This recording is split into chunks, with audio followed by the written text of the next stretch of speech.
Isaac now giving his talk. Stature of the ministry. Where did it start? Where did it go? Where did it go? Where did it go? He's a I have not crime advocate, BFW info second contributor, and a BSidesDFW coordinator. As you may have seen this morning, get brief. Take it. All right. So yeah, how did it start and where's it going? So as it's been mentioned, the talk is Stature of the Ministry. A while back, before things were when things were less heated, I thought it was kind of cheeky to base everything off of like East Bloc terminology with ministry of this and ministry with that. Now it's almost a little cringy. But we're sticking with it. So, alternate title, I don't want to do this again. Now, it's been said, I've said something similar to this over the years. I think every major conference person has said something to that effect at one time or another. Can we get that shut? It's possibly less of, it's not so much I don't want to do it, it's I don't want to do it in the same way. There's things that need to be improved, and yeah. So, if you hadn't caught the slight nod to our theme, or our theme being the slight nod to 13th Floor, back in the 90s when they were doing multiple movies of the same genre for everything, it seemed like. This was the alternate to The Matrix. Technically came out first, just got less popular. Where it all started, super quick history, where it all got started. 2009 in Las Vegas. There's some arguments B-Sides San Francisco was technically first, although not done under the B-Sides name. 2009 Las Vegas was the first major B-Sides. I thought it was going to be a one-time thing. If I remember correctly, I wasn't in Vegas that year, and I saw the article afterwards, and I was like, man, that would have been awesome. And then I thought about it a little more, and I'd be like, man, I would have never been invited to that. It was a bit of a collection of who's who at the time, and apparently everybody went home and immediately started doing local B-Sides events. Slight plug, BSidesDFW is one of the longest contiguous running B-Sides, and it's, I think Austin has us by one event in Texas. So fast forward to so in 2010, Vegas obviously being in March, April, for whatever reason it didn't quite hit not March, April, July, August, for whatever reason, it didn't quite hit in 2009, but in 2010, Michelle Klinger kicked off BSidesDFW with the assistance of Syntax Error, and they ran it for several years. In 2014, Michelle mentioned that she was going to be, likewise, she had said several years in a row, this is my last year. 2014, she really meant it, and it was her last year. Unfortunately, in early 2015, Syntax Error sent a message out and was like, hey, life happens. I can't do B-Sides this year. And it kind of started staring down this void. And I'm not sure who it was. I never quite got the name. I reached out to Michelle. Somebody was already talking to her. Followed back up with her like a month later. That person had backed out because being that it was already April or something like that, they didn't think they had enough time to make it be what they wanted it to be. And me, other than up to that point in time, I had purely been an attendee. And I was like, how hard can it be? I'll do that. the DFW Metroplex has a bad habit of, or at least it used to, I don't know so much today, had a bad habit if something stopped once, it would never come back. My original goal was to do it one time in 15 and hand it off to somebody else. Yeah, that didn't quite work out. So that gets us to, 2015, me, the newcomer.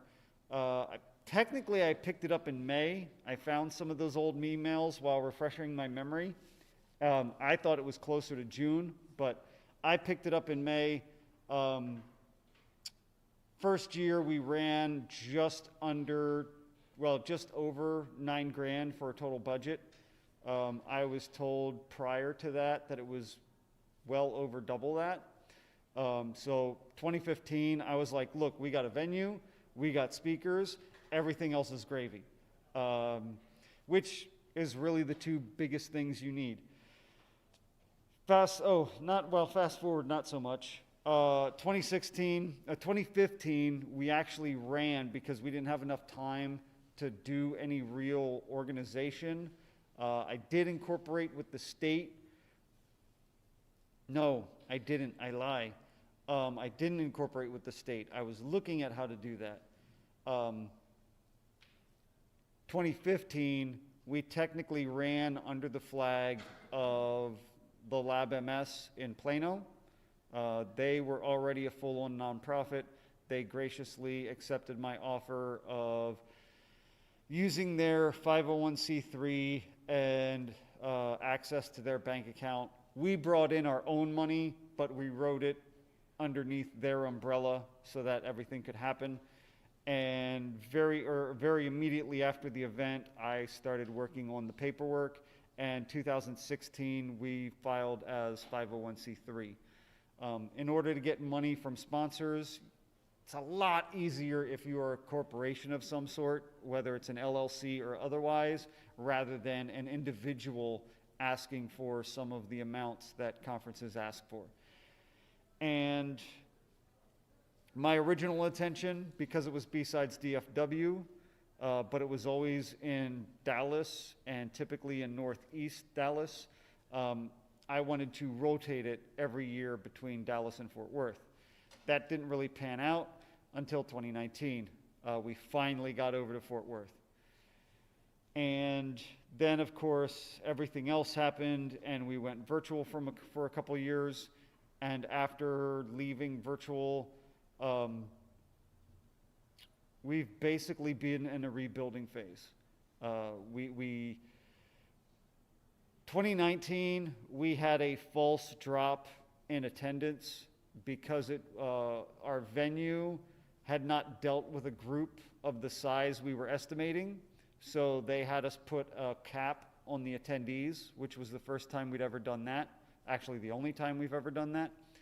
And between the artificial cap on the attendees, the fact that it was in Fort Worth, and people were scared that they were going to have to drive 2 hours to get there at 7 a.m. on a Saturday morning. A lot of the Dallas folks just didn't bother coming out.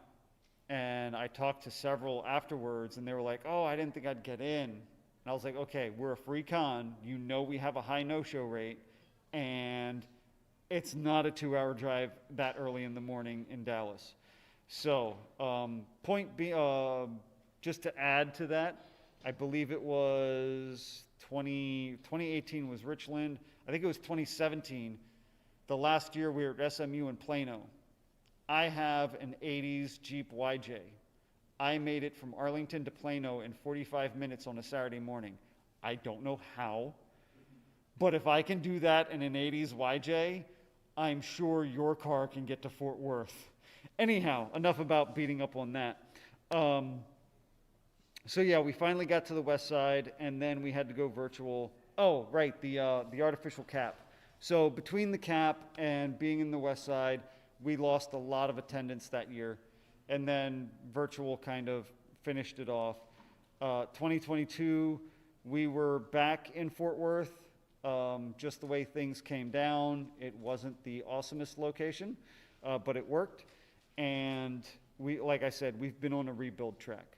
So, yeah, we'll see what the numbers say this year. Originally, in B-Sides land, there was 3 original tenets, being it has to be free.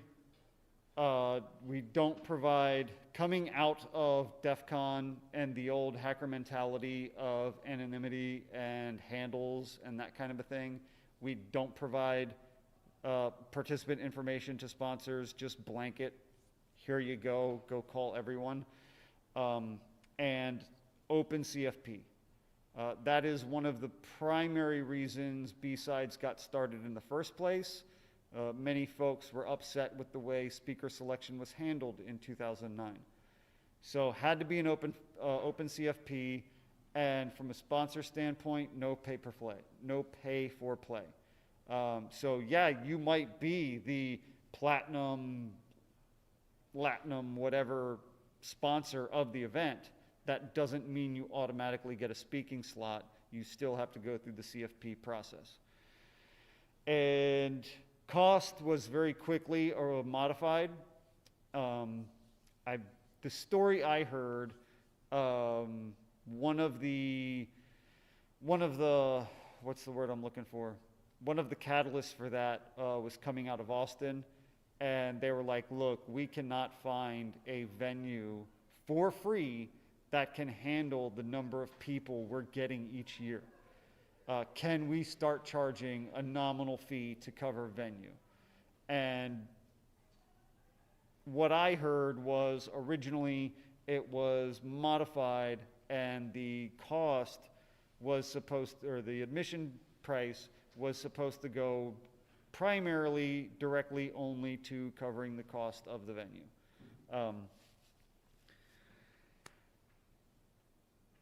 Yeah, that's about all I have for that. You can look across the board, like Las Vegas right now is technically a free event, but they stopped doing walk-ins before pandemic, and to get a ticket, you basically have to do something. Either volunteer with the event, sponsor somebody else to attend, be a donor. So it's technically free, but a good number of the ways to get a ticket, you're exchanging some sort of funds. And you can look at other events. Normally, if you track the B-side stuff, after about 2 or 3 events, they really start charging, and some of them have even kind of raised their price a little bit. But normally what you'll see, like Bryan College Station is a good example. They had, is it Bryan College Station, or am I mixing that up? Yeah, but I mean, like Stephenville is different, right? Bryan College Station is one, and Yeah, that's right. okay. So Bryan College Station had one event. It was free that first year. I was waiting to see if it was going to be free again or if it was going to charge. Unfortunately, their first year was 2019. We know what happened there. You'll normally see other events or other groups. They'll pop up, they'll do a free event at a university, and then the next year they'll generally start charging or something like that. Personally, I've kind of taken it as a mission in life that as long as I'm in charge, I'm going to keep DFW free. If I can humanly do that, I will. This gets us into some of the future-looking stuff. Well, actually, this is current state right now. Programs, obviously, the conference, or what B-Sides was originally tagged as an unconference. If you look at the hard definition of what that is, it doesn't really fit. However, a lot of the B-Sides have fallen into sort of the standard conference format. It's still on a lot of the documentation that B-Sides is an unconference. But anyways, that's our manual program right now, or major program right now, a once-a-year event. One of the things that we kind of used to do,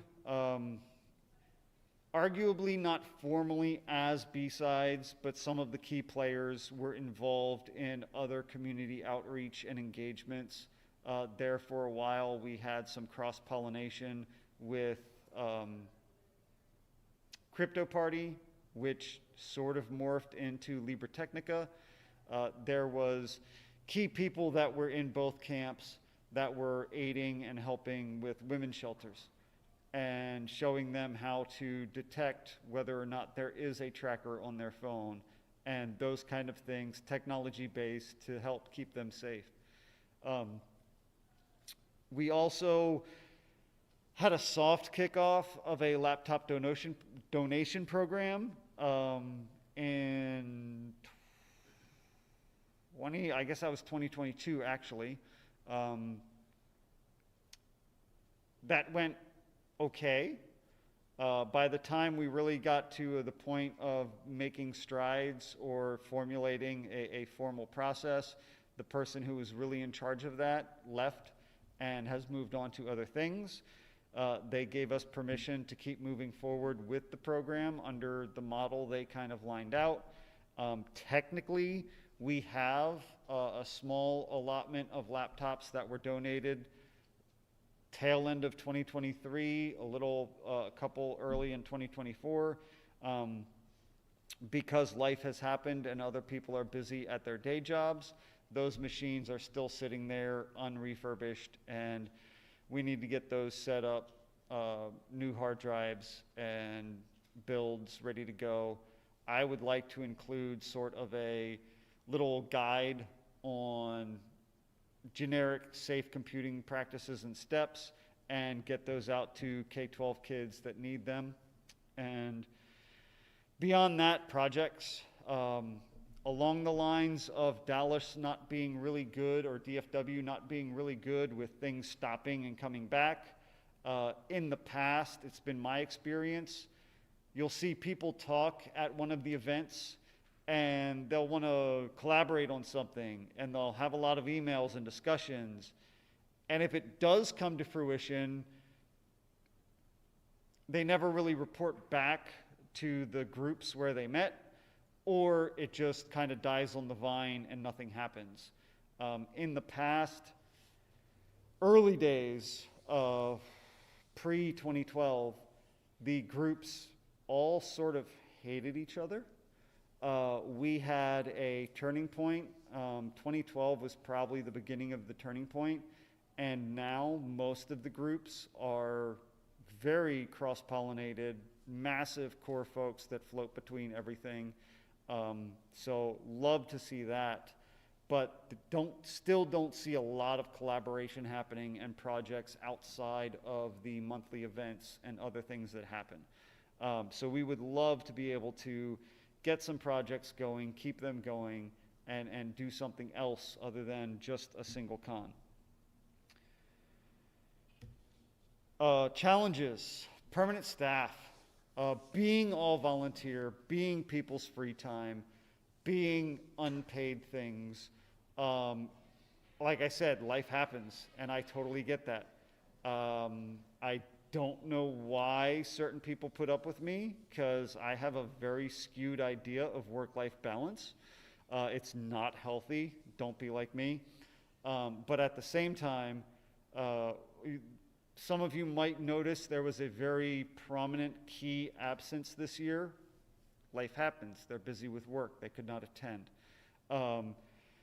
Also, functional continuity. You get that one person that 1 year, they do an awesome job, nothing gets documented, they move on, and oh hell, now how do we do this? One key aspect being the recording. This is actually, virtual probably actually helped us out in that regard. This is the first year BSidesDFW has kind of provided its own recording setup, and it has actually been run by the volunteers without a dedicated, I've been tinkering with OBS for 5 years. It's like previously it was always one person was the only person who knew how to do any of that kind of stuff. Now we've got it pretty streamlined. And I've done work with some other nonprofits and volunteer groups. And like I said, folks are unpaid.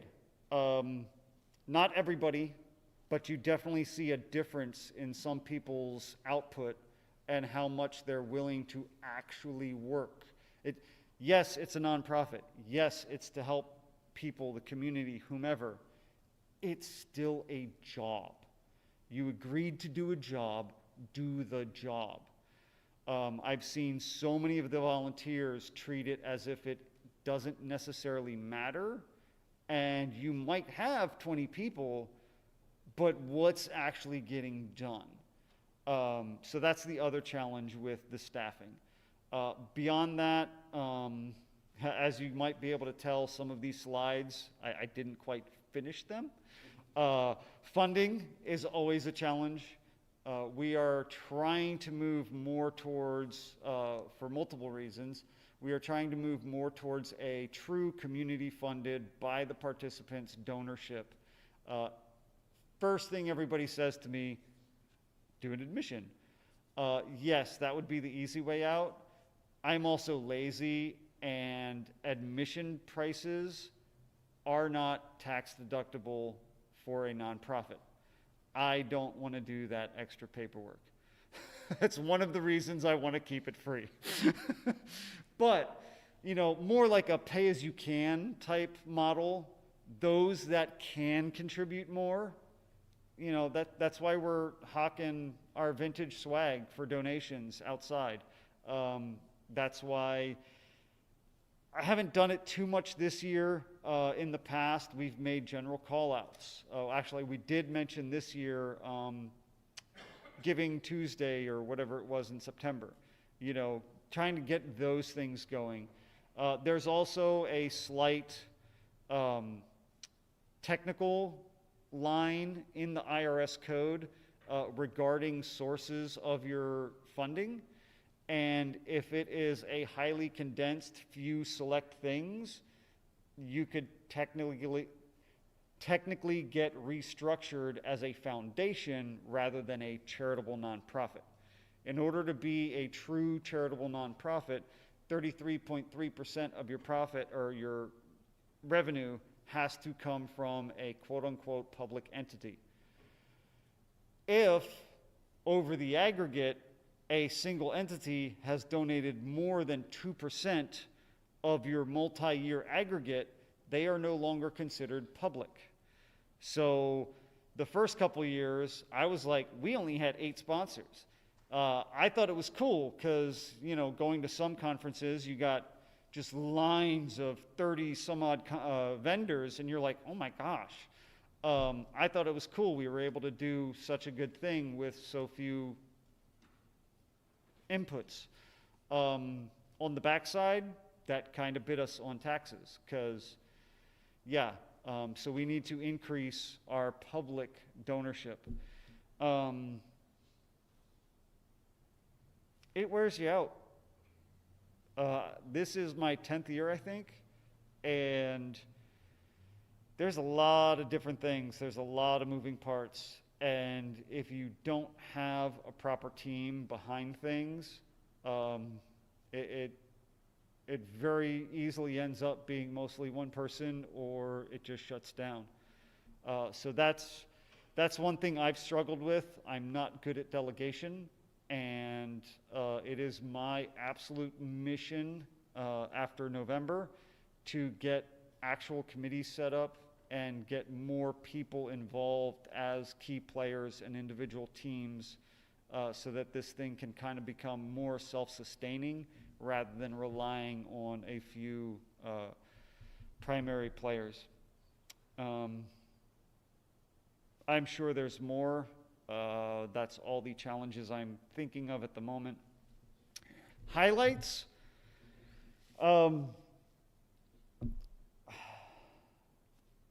It usually isn't until November and December and after the first Saturday in November that I start to remember part of the reason why I do this.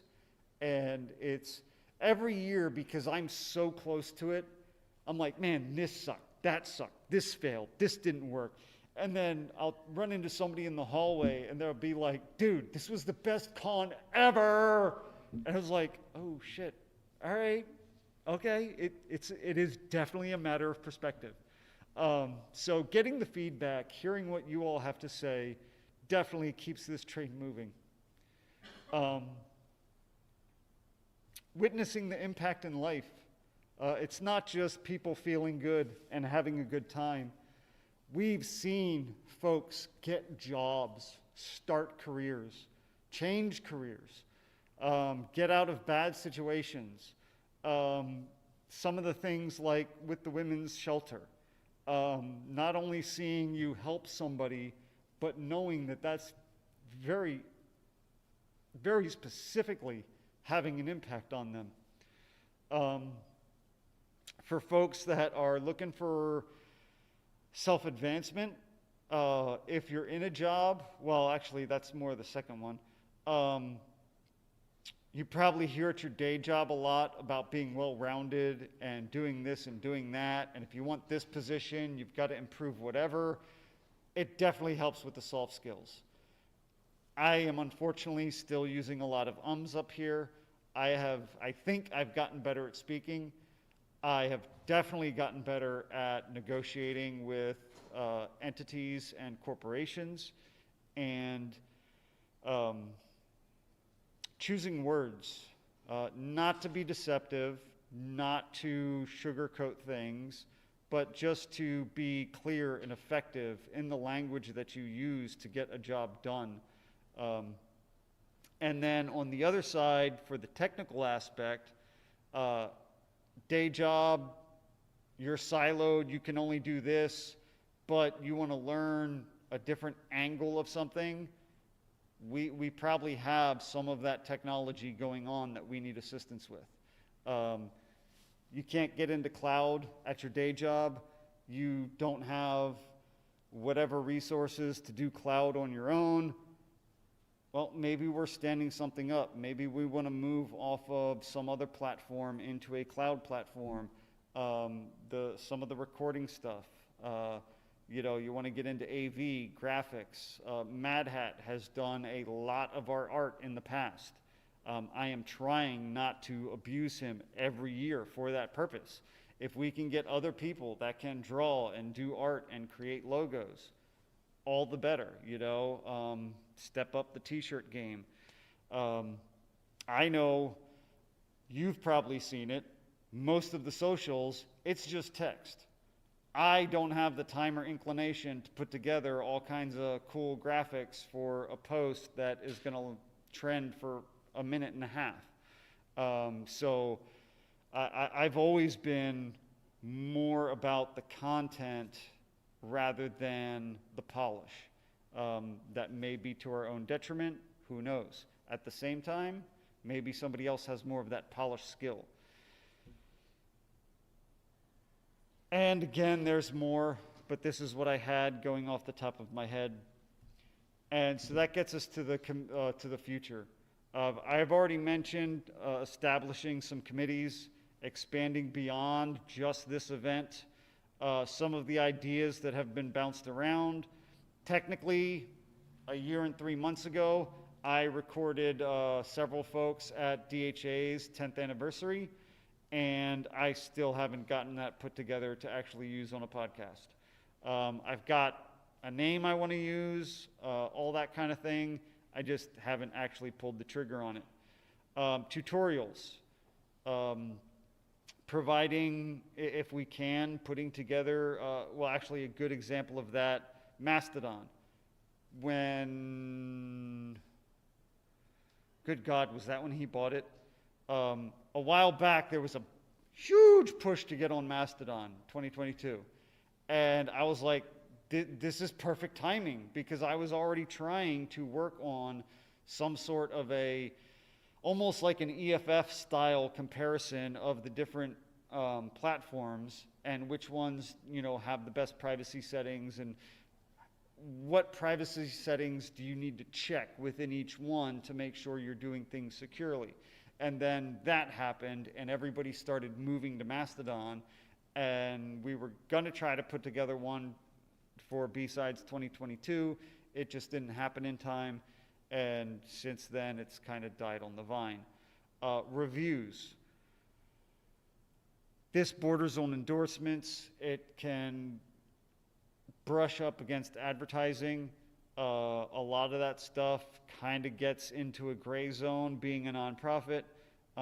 But if there's a technology that you really like and you just want to let people know about that, or, you know, like, it's life-changing, you know, let's, you know, post some extra content on reviews. We're at a university again this year. I would like to be able to do more with the universities. A lot of it is actually benefiting us. We get a venue. What does the university get back? Some of their students attend, but I would also like to do more of a job fair.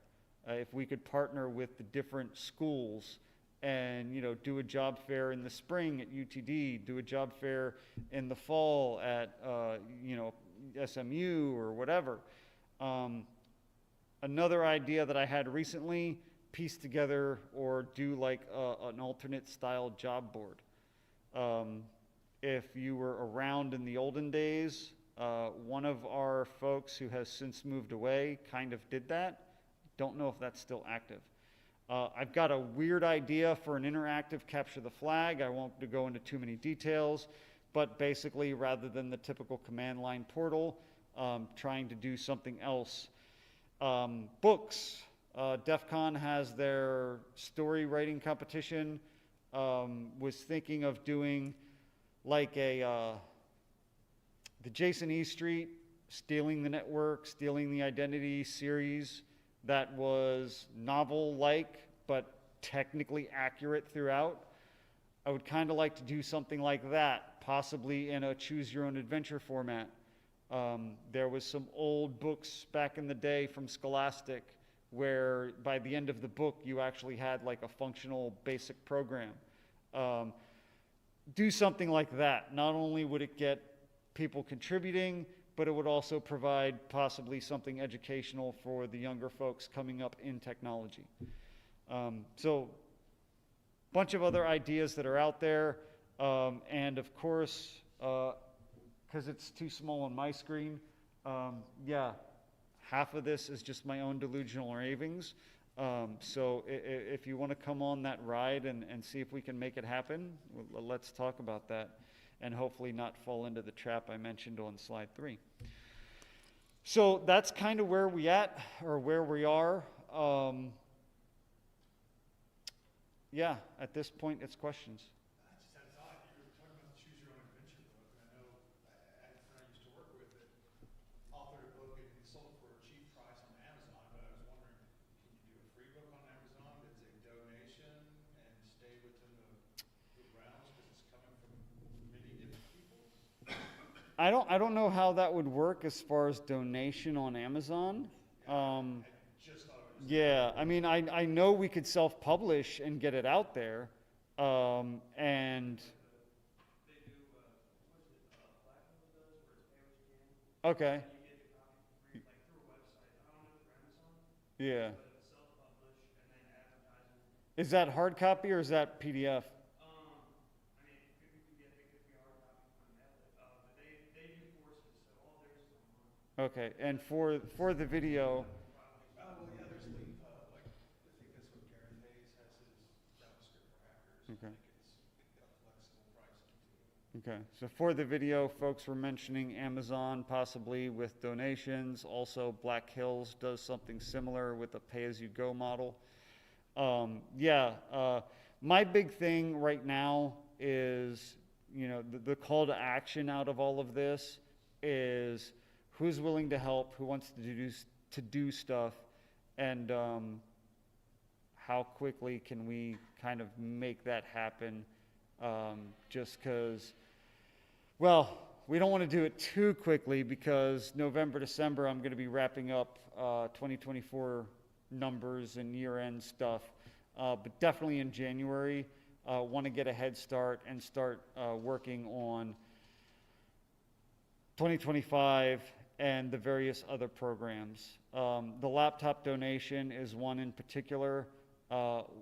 Aside from people straight up donating laptops, there's the option of, what's it called? Monitoring the various public auctions and finding decent laptops that are still relatively usable, that are being sold on a pallet for, like $10 a pop or whatever. And if we can get a pallet of those, and then just go through them. If we have to scavenge parts, take two and scavenge RAM to make one good one, so be it. But basically, finding the stuff, somebody that has the time and inclination to actually refurb the devices, install new hard drives, somebody that wants to set up the OSs and all that. So that's going to be multiple people working in tandem to get that done. That's probably one of the most physical ones that I can think of. But yeah, just looking for people's assistance and help, ideas even, if you see something that we can improve, and ideally you want to help improve it. Those are the things we're looking for to drive this forward and keep making it bigger and better.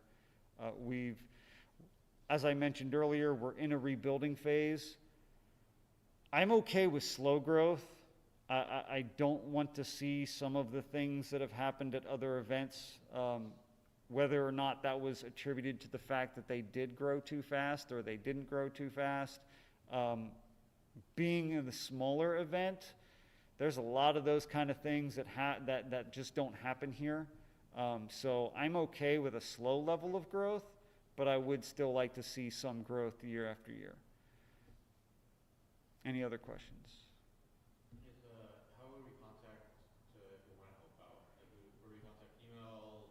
That would have been an awesome slide to have in here. The best way that might still get ignored for a month, but will get followed up on, is email. BSidesDFW@gmail is the singular best way to get our attention, and to not be overlooked. We do have the BSidesDFW Discord.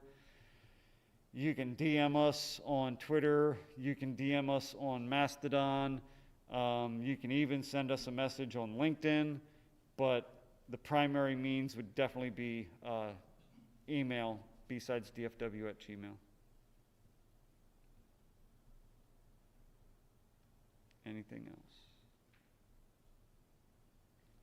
This is my first B-Sides.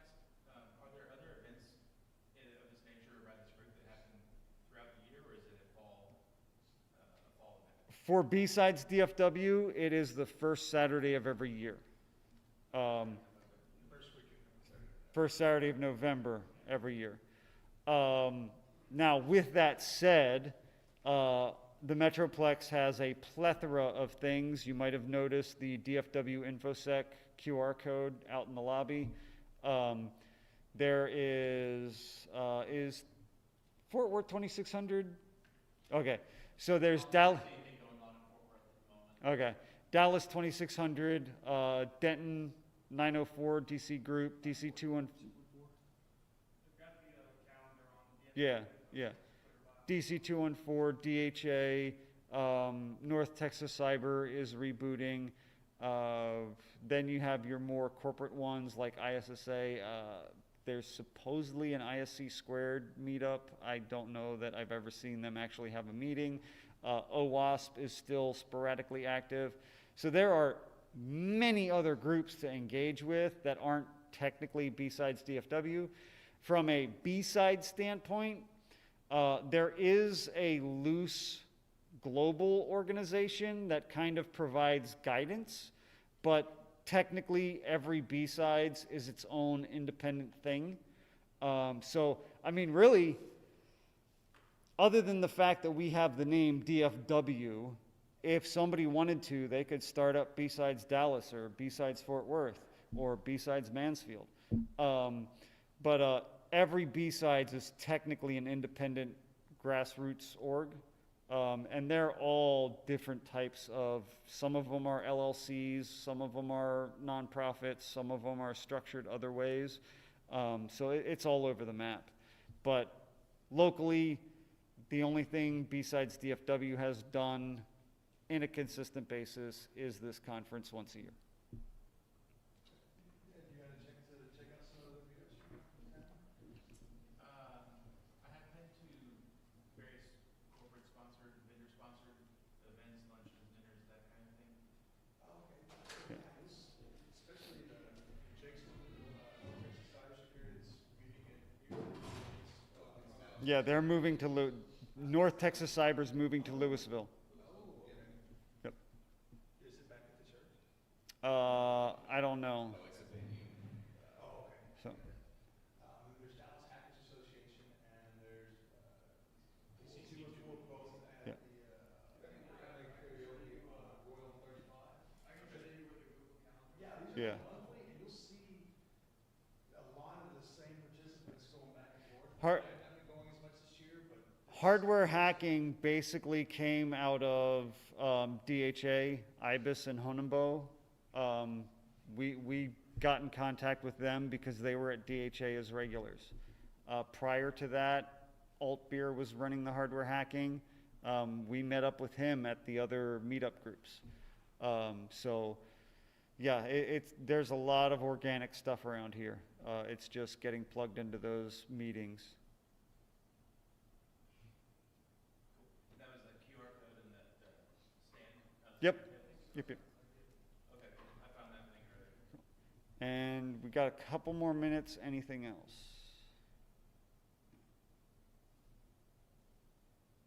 All right. If that's it, you can always find me. The last hour is going to be a little inconvenient for me to really chat with anybody. But again, email, socials, find me at one of the monthly meetings, and we can definitely hook up and see what we can make happen. I am looking for any assistance possible. I don't want to leave BSidesDFW and see it go away. I want to make sure that it can carry on before I back out and stop doing things. So, as much as I'm tired, as much as I don't want to do certain things again next year, I'm here until somebody else can carry it forward. So. or a group of somebody's. Or a group of somebody's. I don't know, I'd be afraid of getting burned out. Yeah, don't, like I said, don't be me. But the more somebody's, I mean, even DC 214 went from a single person to 2 people this year. So yeah, the more people that can run it in a team fashion, all the better. Provided the teams get along, which is a whole other issue. But cool. Thank you guys for coming out.